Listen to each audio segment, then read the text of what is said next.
Assalamualaikum warahmatullahi wabarakatuh. Nama Abi Penanafisa di kelas 11.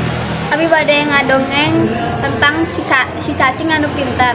Dina hiji poe aya hiji cacing anu ngerasa bosen di jero taneuh.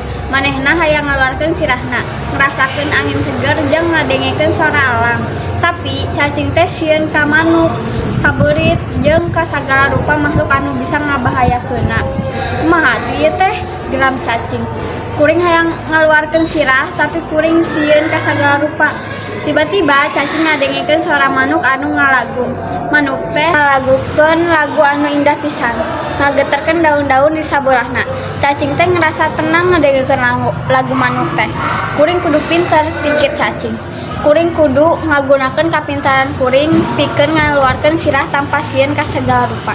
Cacing teh ngagulungkeun awakna, ngaluarkeun sirahna sakedik, ngadengekeun suara manuk.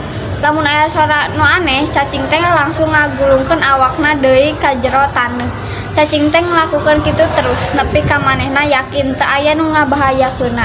Akhirnya cacing teh bisa ngaluarkeun sirahna keluar tina taneuh, ngarasakeun angin seger jeung ngadengekeun suara alam.